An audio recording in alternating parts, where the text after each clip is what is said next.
on both coasts as new wildfires erupt out west. Thousands of acres on fire in Arizona, just outside of Phoenix, with 2 new fires breaking out, including one in California, forcing people from their homes. The battles to fight the flames just ahead of a major heat wave, while in the south, a flood threat, over 9 inches of rain in North Carolina, and the threats of severe weather. Our weather team tracking it all. Panic at the parade, chaos erupting at the D.C. Capitol Pride Parade. What happened? Someone has a gun. Fear after reports of gunfire, sending people running, many injured. The arrest right there at the scene. Survival story. The hiker who spent a week lost in the Arizona wilderness, thankful to be alive. Not just one miracle, hundreds of miracles. Speaking out this morning, and we're hearing from the rescuers who found him, what it took to bring him home. Campaign day, 19 of the 23 Democratic presidential contenders pushing their platforms at Iowa's Democratic Party Hall of Fame celebration. I will eliminate the transgender ban in the military. Their campaign promises and Joe Biden's decision to skip it. And wedding bells. Guardian of the Galaxy star Chris Pratt and Katherine Schwarzenegger tie the knot overnight. What we know about the intimate ceremony. Live from ABC News in New York, this is Good Morning America.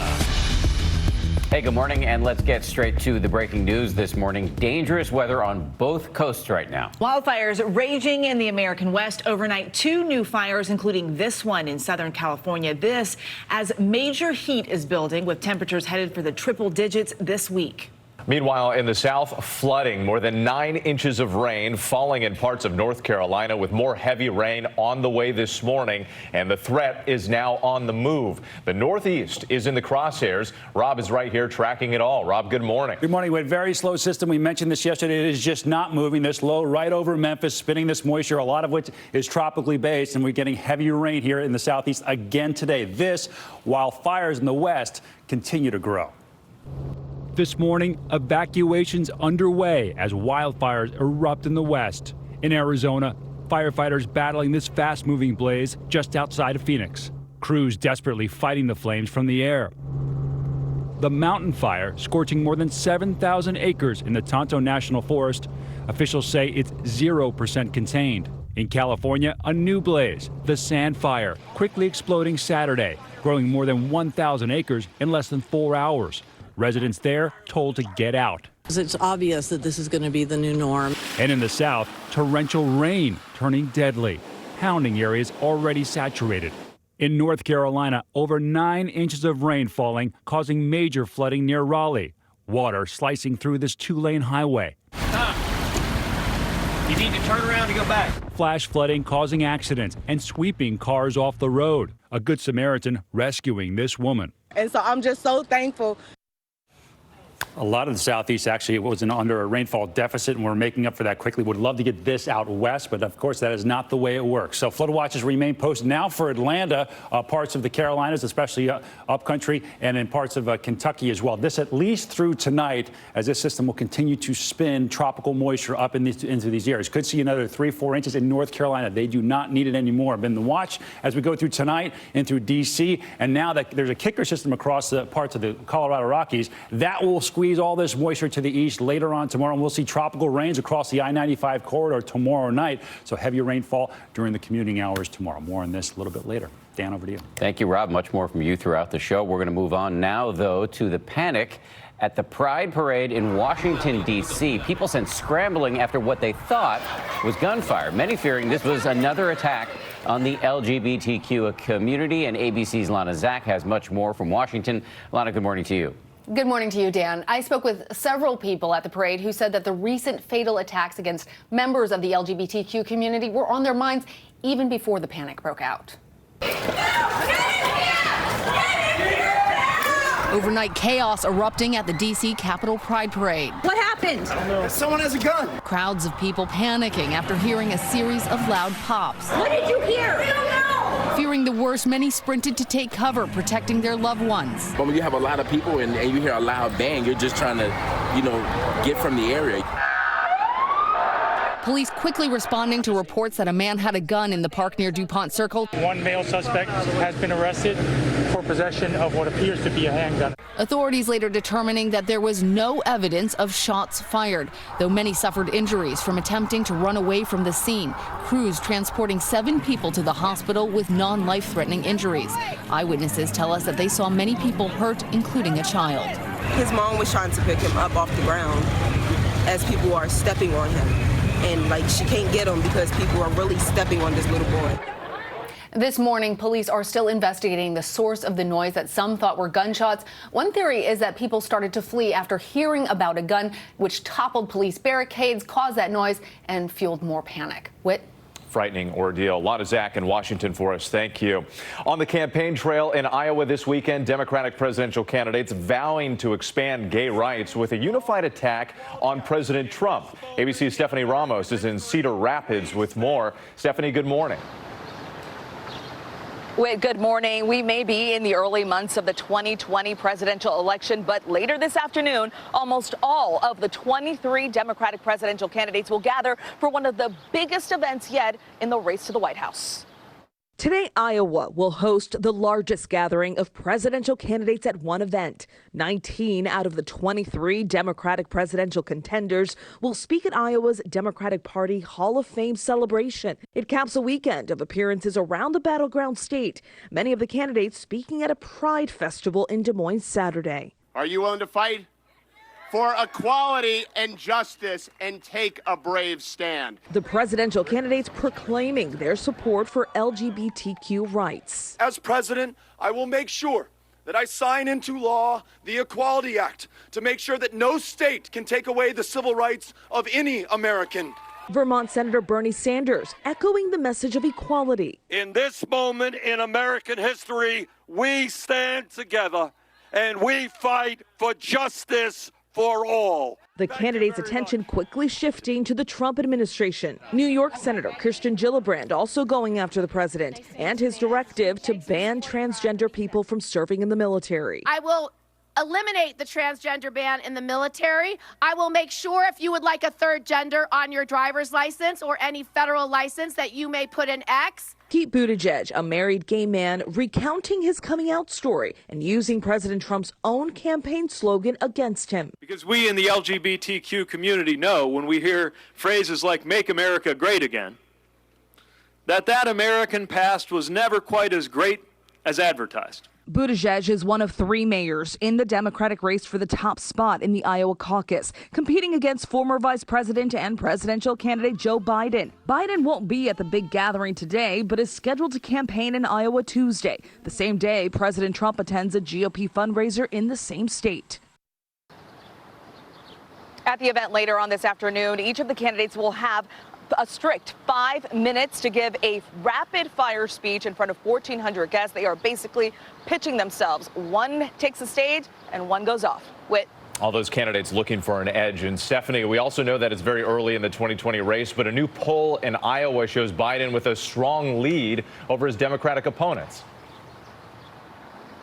That's right, Whit. According to the Des Moines Register CNN Iowa poll just being released overnight, the field of Democratic presidential candidates is starting to break down into tiers. Joe Biden is in the lead, and Bernie Sanders, Elizabeth Warren, and Pete Buttigieg are in close competition for second place. And Biden's lead in Iowa is smaller, though, than what we've seen in national polls for him. But keep in mind, we are just 239 days away from the first caucus. Back over to you. Stephanie Ramos in Iowa. Thank you. So let's bring in our chief anchor, George Stephanopoulos, who will be hosting this week later this morning. Good morning, sir. Let's start with Joe Biden. He has a smaller lead in this poll than we've seen in other national polls. And if you look into the guts of the poll, he looks like there may be an enthusiasm gap. 29% of his supporters say they're extremely enthusiastic, 39% for some of the other candidates. What do you make of all of this? Well, that is a little bit of a warning sign for Joe Biden. On the other hand, his support across the party is quite wide. He's got the widest support across the party of any of the candidates. He's in some ways, for a lot of Democrats, the safe choice. The candidate who's best positioned to beat President Trump, not necessarily the choice of those who are looking for passion, to really back a candidate with some passion. But he has slipped a bit since the last poll. The other big news there is that Bernie Sanders has slipped a bit since the last poll, and pretty big surge for Mayor Pete Buttigieg, and Elizabeth Warren's doing pretty well as well. What do we see, again, harkening coming back to that graphic that we were seeing just a few seconds ago of these two dozen candidates up there. When you look at, you've got this morning on the show, one of the marquee candidates, Beto O'Rourke. He was marquee when he burst onto the scene initially. He was on the cover of Vanity Fair, but now he's not polling that high. What do you do if you're a former congressman like that and you're trying to make waves? That's one of my big questions for him this morning. If you look back at that Des Moines Register poll back in December, he was in third place. Then in March, he slipped a bit more. Now he's tied for 6th, down at 2% in the polls. So he hasn't built on the spark he created from his losing Senate race to Ted Cruz last November. And he's going to have to readjust and do something to get some traction. Of course, that big first Democratic debate is coming up in a couple of weeks. He's going to have to find a way to shine there. And let me just go back to Joe Biden for a second, because we've got this big cattle call tonight. 19 of the candidates showing up to speak in Iowa. Biden not going to be there. He says it's family stuff he's got to do. Do you think perhaps there's some deliberate strategy of trying to stay above the fray? Not perhaps. It is deliberate strategy. Yeah, he also skipped the California State Democratic Convention last week, but he is going to be in Iowa on Tuesday, on the same day that President Trump is there, a full schedule. And that really is a big part of the Biden strategy. He wants to be engaging with President Trump right now, not the other Democrats. And in some ways, the president has helped his strategy because the president has targeted him more than any other Democrat. So Joe Biden wants to start the general election right now.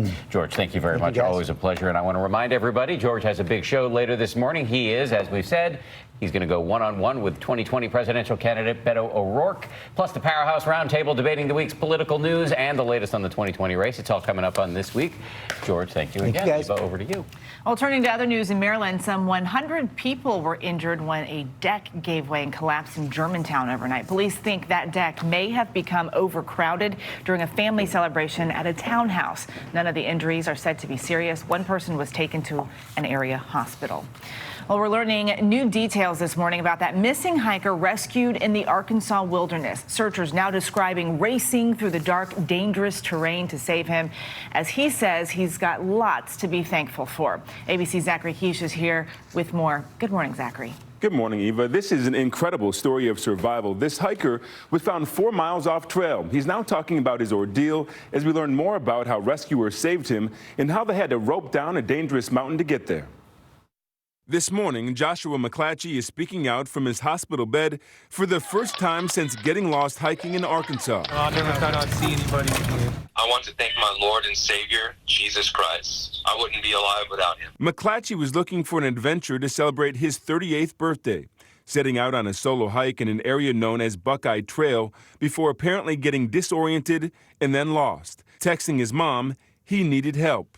McClatchy's cell phone data gave rescuers critical clues to narrow down the search area. It's just a wilderness area, so the trees are very thick, the mountains are very steep, there's rocks, we've got rattlesnakes, cottonmouths, copperheads, and bears. We had encounters with all of them while we were out there during this search. It's very treacherous hiking. A week after he disappeared, an Arkansas National Guard helicopter equipped with technology to detect body heat finally spotted him through the dense canopy of trees. Did you advise you have him? I do have him. Without the helicopter, I'm not sure we'd have found it. We'd already covered all the ground that we could cover. I mean, it's like day one again, that burst of energy, and we were ready to get to him. This picture taken just minutes after the search team finally found him. When they found me, they let me take a couple of sucks off a Camelback. It was so refreshing. I had an IV before I made it down, so I was starting to feel considerably better. McClatchy was dehydrated and weak and needed to be carried out by a search and rescue team.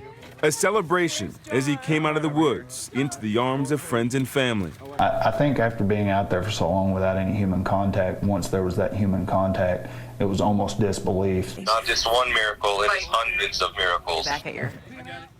This was supposed to be just a day hike. Now, how Joshua got lost isn't entirely clear at this point, but he isn't ready to talk about exactly what happened in the week that he was missing. It's great to see those pictures of him smiling, though, after the rescue. Incredible. Yeah. Thanks, guys. Appreciate it. We do want to move to Boston now. Terrifying moments underground when a subway train derailed inside a tunnel near Fenway Park. 10 people taken to local hospitals. Some injuries said to be serious here. Passengers on board said everything went dark and they were thrown around when 150 people were evacuated from that train, many carried out on stretchers. The cause now under investigation. And here in New York, police on Long Island say there was one lone survivor after a small plane went down in the town of Southold. The single-engine aircraft was headed for New Bedford, Massachusetts, when authorities believe it experienced some kind of mechanical failure. The 2 people on board were killed in the crash, but a dog was able to make it out alive. We are going to go to Texas now, where there's a frantic search this morning for a police chief who fell into the water during a boating trip. The Coast Guard, along with community volunteers, out scouring Galveston Bay right now. ABC's Ariel Reshef is in studio with more. Ariel, good morning to you. Good morning to you, Dan. It has been a massive effort to find beloved police chief Chris Reed, with more than 40 vessels combing the waters near Texas City. The Coast Guard searching 650 nautical miles after Reed went overboard. Overnight, the urgent search for a Texas police chief swept off his private boat into the Galveston Bay. We're going to be assessing and we'll be searching for him as long as we feel that we're going to be able to find him alive. The Coast Guard joining more than a dozen local agencies, combing the channel where Kemah Police Chief Chris Reed vanished into the water. Around 4 p.m. Friday, Reed's wife making the desperate call for help. Water rescue. Large boat came by and knocked her husband off the boat. She hasn't seen him since. Telling dispatchers she lost sight of her husband, who was not wearing a life vest. She's pretty far out. She can't see anything. Helicopters and a drone team scanning from the air as 25 volunteer vessels set sail, looking for any sign of the Army veteran and father of 3. You know, we're a tight-knit group here, and he's one of ours, and, you know, we're out there, and we're gonna find him. Days after his disappearance, the community holding out hope. We're hoping for a miracle. And Reed's colleagues describe him as a trusted friend and family man who has been police chief for just over 2 years. The community is now coming together to support his family. This is a guy who served on the school board. He's deeply entrenched in this community, and they say they're so tight-knit. Everyone's praying. Yeah, as you heard that woman there, they're saying they're hoping for a miracle. Yeah. Ariel, thank you. Appreciate it. Let's turn now to Rob Marciano and a busy weekend in the weather department. Yeah, I've been talking about the floods, the fires. We have severe weather as well. Let's get to that. In Colorado, one of 11 reported tornadoes. This one in Burlington. That's technically a land spout, meaning it's not spawned by one of those supercell tornadoes, but supercell thunderstorms, but certainly can do some damage, kicking up the dust there in the high plains for sure. Today's threat for severe weather is going to be a little farther south and east, but it does get into more populated areas. So down I-35, Dallas through Waco, just northwest of Austin, damaging winds, large hail. Can't rule out a brief tornado as well, an enhanced risk there this afternoon. Heat building across parts of the southwest.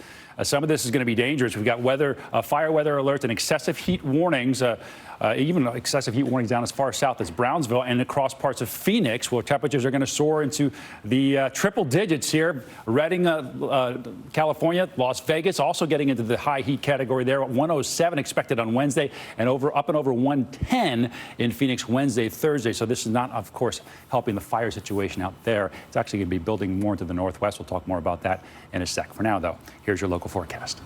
Hello and good morning, Washington. Meteorologist Alex looking here on a cloudy and cooler day to round out the weekend. Celebrate Fairfax. I'll be out there from 11 to 2. Temperatures into the mid-70s. Come check out our a giant 7-day wall. Also our Storm Track 7 should be a fun event. Isolated showers, not really expecting much in the way of rain today. A better chance for heavy and steady rain tomorrow. Isolated slow-moving storms, 83 degrees, so a touch warmer. Some morning rain possible Tuesday. Back in the mid-70s on Wednesday. On this first weekend of June, we will continue our beach coverage with perhaps a West Coast beach forecast later in the It's going to be hot in the West Coast. Exactly. I listened to your forecast. That's why. This time it's about time. For once. Amazing for once. We weren't talking while you were talking today. Well, moving on to the Royals. Royal watchers having a lot of fun this weekend dissecting the details over the Trooping the Color ceremony, the official public celebration of the Queen's birthday. ABC's Diane Macedo is here with more. Good morning, Diane. It was really a lot to watch. Yeah, she's got a lot going on for her birthday celebration. So this is all about the Queen, complete with 1,400 soldiers, 200 horses, and 400 musicians, all in a giant parade to celebrate her birthday. But the real star of the show was one tiny human up on the balcony. This morning, London is buzzing about the Queen's birthday celebration. The Trooping the Color publicly marked the Queen's 93rd birthday. But it's the royal kids who stole the show. Prince Louis made an adorable balcony debut, waving enthusiastically, clapping along with the crowd, and seeming to enjoy all the pomp and circumstance.